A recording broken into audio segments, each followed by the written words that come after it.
الحمد لله نحمده ونستعينه ونستغفره ونؤمن به ونتوكل عليه ونعوذ بالله من شرور أنفسنا ومن سيئات أعمالنا من يهده الله فلا مضل له ومن يضلله فلا هادي له ونشهد أن لا إله إلا الله وحده لا شريك له ونشهد أن سيدنا ونبينا ومولانا محمدا عبده ورسوله أما بعد فأعوذ بالله من الشيطان الرجيم بسم الله الرحمن الرحيم ولا تكتموا الشهادة ومن يكتمها فإنه آثم قلبه صدق الله مولانا العلي العظيم وصدق رسوله النبي الكريم ونحن على ذلك لمن الشاهدين والشاكرين والحمد لله رب العالمين.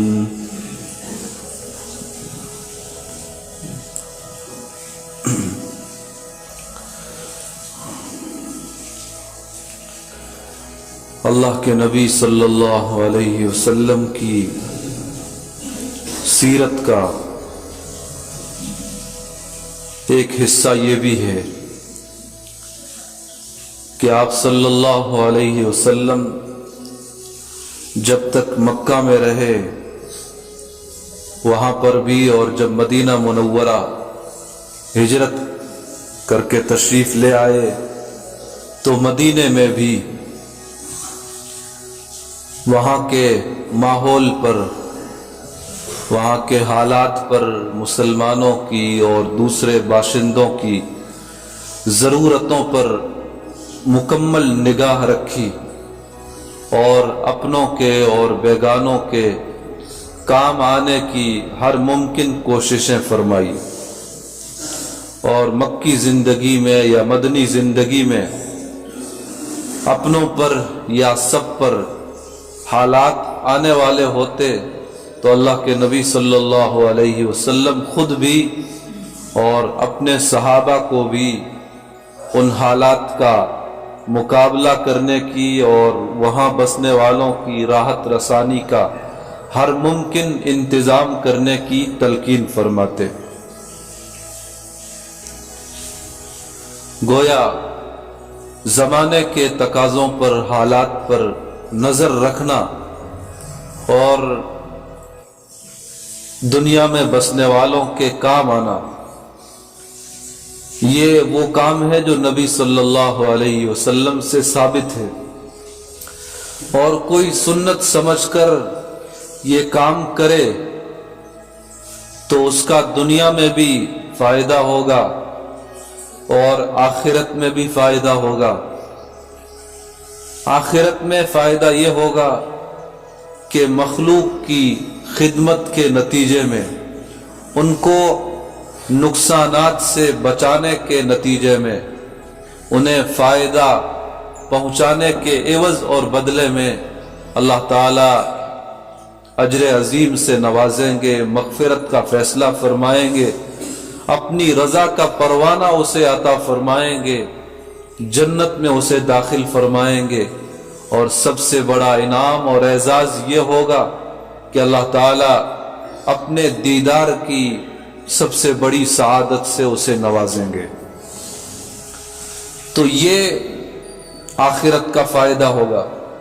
اور دنیا کا فائدہ یہ ہوگا کہ جب ہم دنیا کے حالات پر، مشکلات پر، چیلنجز پر نگاہ رکھیں گے اور دنیا میں بسنے والوں کی راحت رسانی کی ہر ممکن کوشش کریں گے تو اس سے دنیا والوں کے دل میں ہماری محبت پیدا ہوگی، وہ ہمیں عزت دیں گے، عظمت کی نگاہ سے دیکھیں گے۔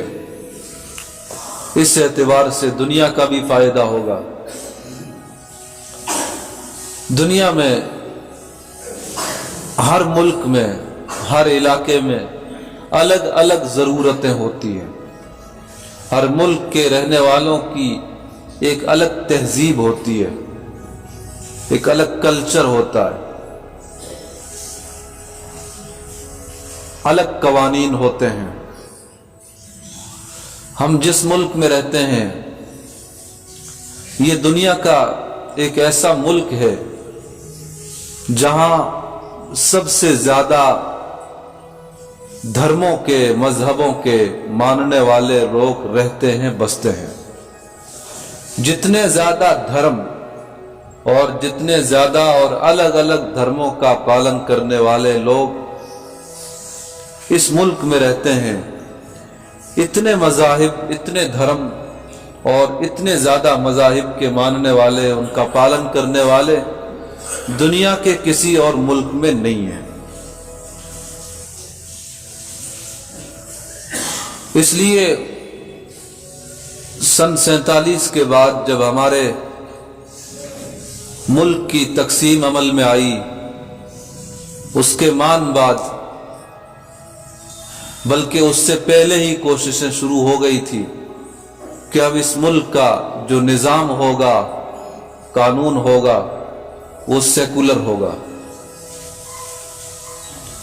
سیکولر کا مطلب یہ ہے کہ حکومت کو کسی مذہب سے کوئی سروکار نہیں ہوگا، وہ تمام مذاہب کے ماننے والوں کے حقوق کا خیال رکھے گی، سب کی حفاظت کی اور سب کے لیے امن و امان کی پابند بنی رہے گی۔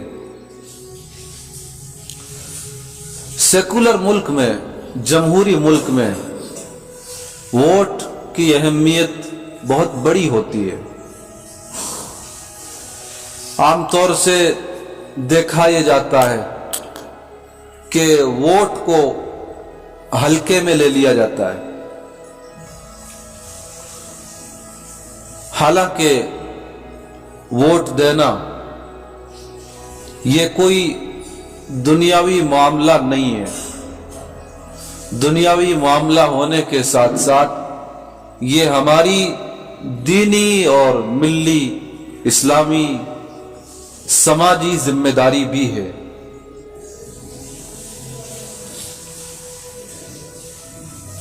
ووٹ کے سلسلے میں بہت سی غلط فہمیاں پائی جاتی ہیں۔ سب سے پہلی بات جو تقریباً ہر جگہ دیکھنے میں آتی ہے وہ تو یہ ہے کہ عام طور پر لوگ یہ سمجھ لیتے ہیں کہ آج کل کا ماحول اتنا خراب ہے کہ اس ماحول میں جانا یا اس ماحول میں جو لوگ کام کر رہے ہیں ان کا ساتھ دینا یا ان کو ووٹ دینا، یہ سب فالتو چیزیں ہیں۔ بس صرف اللہ اللہ کرتے رہو، ان چیزوں سے اپنے آپ کو دور کر لو۔ ہر جگہ کچھ لوگوں کی یہ سوچ بھی دیکھنے میں بھی اور سننے میں بھی آتی ہے۔ یہ وہ سوچ ہے جس کی شریعت کہیں سے کہیں تک اجازت نہیں دیتی، خاص طور سے ایک ایسا ملک کہ جس میں حکومتوں کا آنا اور جانا ووٹ پر منحصر ہے۔ ایک ایسے ملک میں ووٹ کے سلسلے میں سستی سے کام لینا، غفلت سے کام لینا، یہ تو ایک بہت بڑا جرم ہے جس کی سزا یہاں بھی بھگتنی ہے اور اس کی سزا آخرت میں بھی بھگتنی ہے۔ ووٹ، حضرت شیخ الاسلام مولانا محمد تقی عثمانی دامت برکاتہم نے لکھا ہے کہ ووٹ کو ایسا سمجھیے جیسے گواہی، جیسے شہادت۔ آپ کسی کو ووٹ دے رہے ہیں، اس کا مطلب یہ ہے کہ آپ جس کو ووٹ دے رہے ہیں اس کے حق میں گواہی دے رہے ہیں کہ وہ اچھا ہے یا اچھا نہیں ہے۔ اس کے اچھا یا اچھا نہ ہونے، لوگوں کے لیے مفید ہونے یا نقصان دہ ہونے، کہ آپ اپنے ووٹ کے ذریعے گواہی دے رہے ہیں، اور گواہی کے بارے میں قرآن کریم کا بالکل صاف اور واضح حکم ہے کہ گواہی بالکل پکی اور ٹھکی دو، گواہی جھوٹی نہ ہو، جھوٹی گواہی نہ دو، اور گواہی کو چھپاؤ بھی مت۔ اگر کوئی گواہی کو چھپاتا ہے تو قرآن کریم میں فرمایا گیا فَإِنَّهُ آسِمٌ قَلْبُهُ، اس کا دل گنہگار ہے، اور اللہ ہر وہ چیز جانتا ہے جس کا تمہارے دل پر سے گزر تک ہوتا ہے۔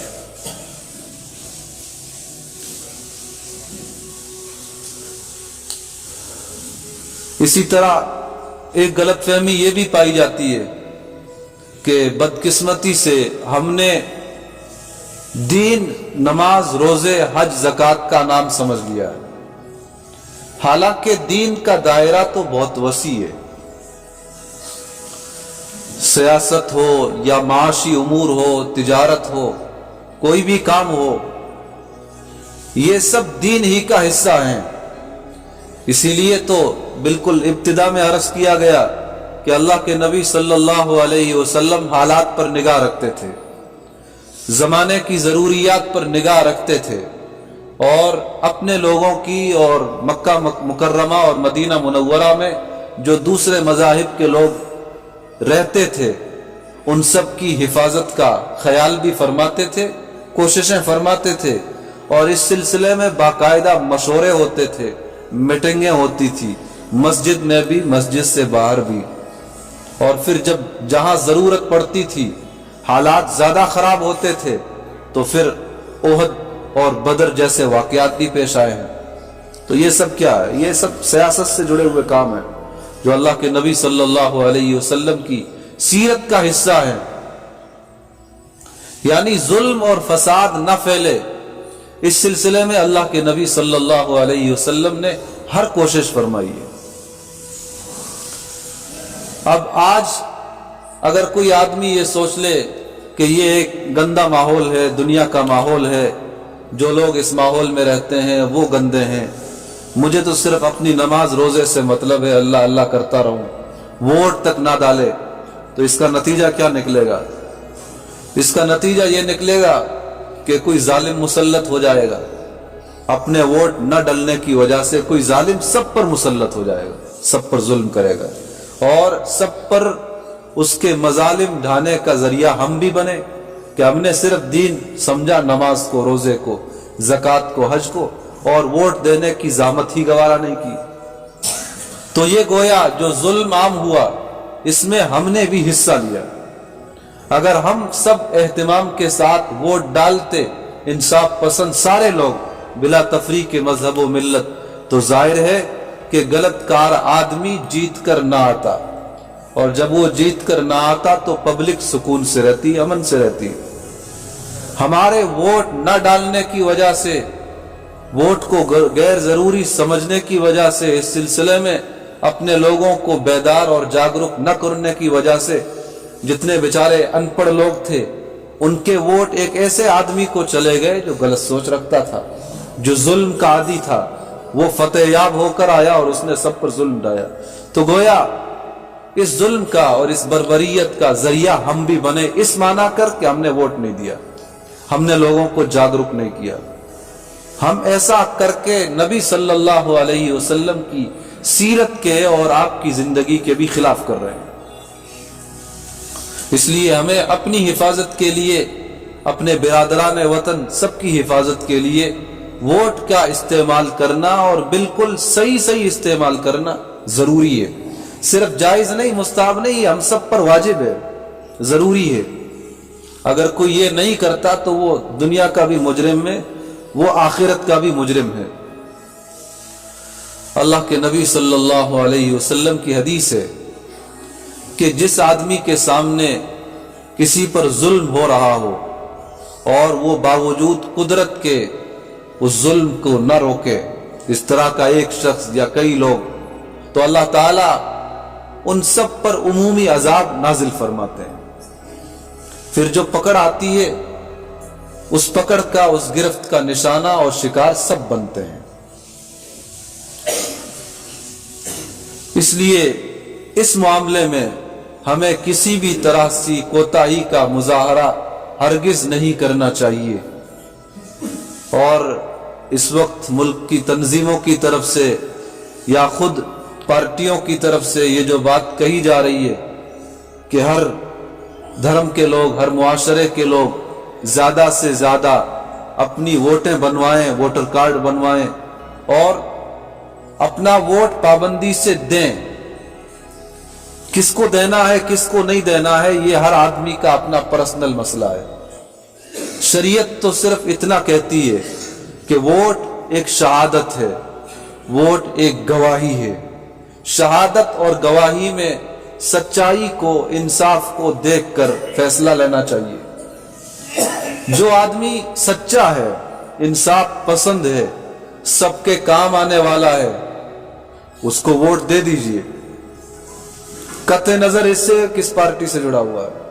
شریعت پارٹی نہیں دیکھتی, شریعت تو سامنے والے کا کردار دیکھتی ہے, کیریکٹر دیکھتی ہے.